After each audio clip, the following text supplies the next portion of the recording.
He is running after a pigeon, his parasol fluttering behind him, his little legs unsteady yet willful to the quest, towards the bird. The fountain is arching its waters to the sky, and the river is lulling afternoon dreams. He is 5 years old and full of wonder. I wish I'd had a grandmother who told me stories of old and taught me how to love, but my grandmother was crazy, drunk, and broken from too much pain. Hush, little baby, don't say a word. Papa's gonna buy you a mockingbird. The bird moves ahead of him, hopping, twitching its petrol-coloured head side to side. He runs little steps, nearly trips, tries to clap, but the parasol falls, and as it sweeps down, cutting across the sun, the bird flaps its wings upwards and is gone. I wish I'd had a mother who took me in her arms and taught me how to love, but my mother was angry, hardened, and broken from too much pain.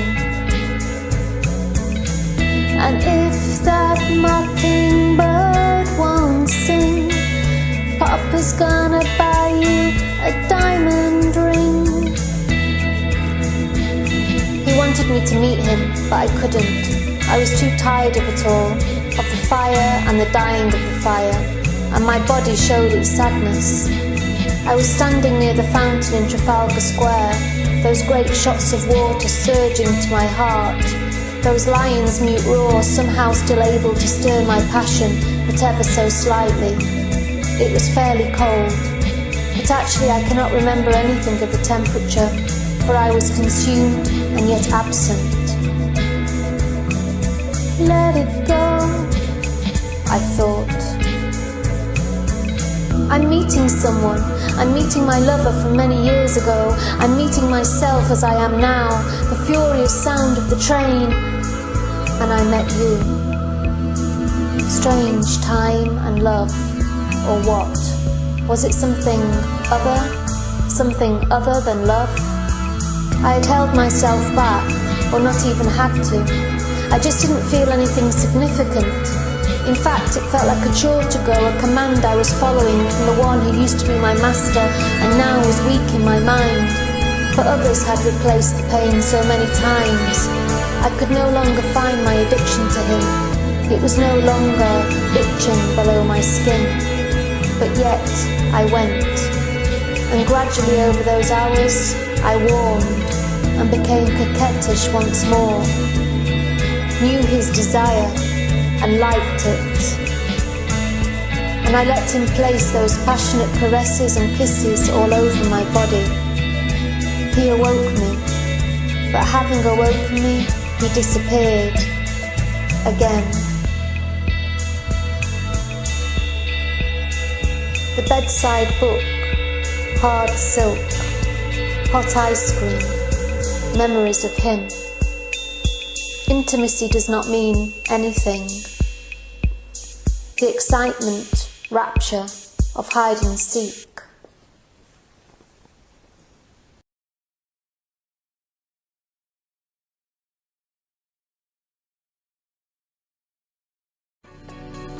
Circles of time, yet still the same place. The place is there, the place is. I wish I'd had a father who had sat me on his knee and taught me how to love. But my father was in another country, silent and broken from too much pain. And if that diamond ring turns brass, Papa's gonna buy you a looking glass. Family tree, roots that I have escaped from, branches that cannot hold me, and I, always I, having to search alone for the water to keep giving me life. The roots are the hands of my ancestors, rough with hard work, stretched with yearning, empty of children, clutching suitcases, wiping silent tears, burying the dead. This tree is one I cannot climb, its arms will not hold me, it has no fruit, it offers no shade nor food. Instead there is an empty space, could be a cutout of my father, could be a cutout of my lovers, could be a cutout of my hopes. And if that looking glass gets broke, Papa's gonna buy you a billy goat. 18 years I waited, from child to woman, waited for one letter to come. I stared at the words, going over his lines in that one letter, the thoughts becoming ingrained facts heavy with ink. And on I waited, although I heard many words and was seduced by many with their eyes full of my light, and their words and poetry flooding my heart, yet like Psyche, who at the moment of trust looks upon her lover so that then they would leave, and my star heart would die again. And if that billy goat won't crow, Papa's gonna buy you a cotton boat. I see them, two of my legs, each one in that same place. It is like a madness, a psychotic audition, each one with his own style. Some blend into one, some stand out. Dangerous angels.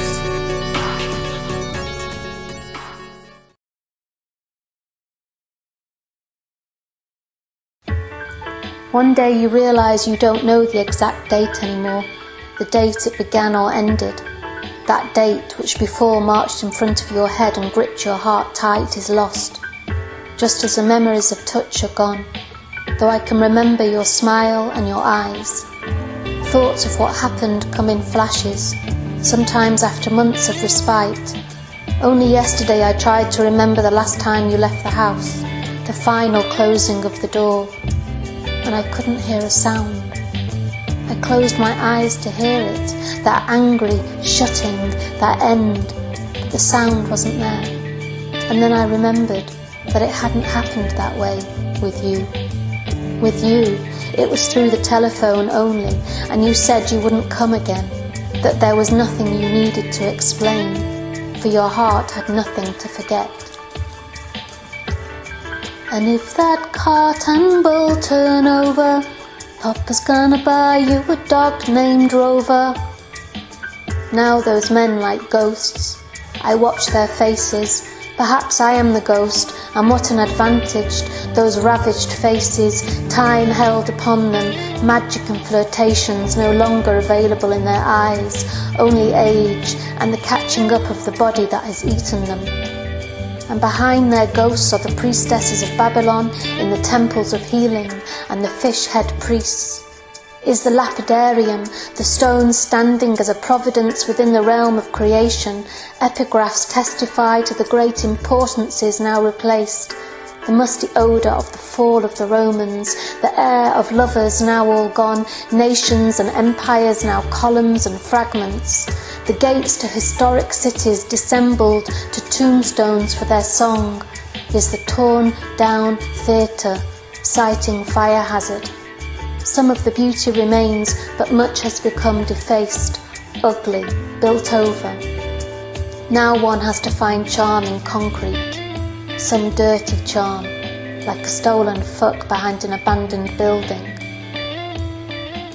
And if that dog named Rover won't bark, Papa's gonna buy you a horse and cart. Yet for him, the tree was emanating light.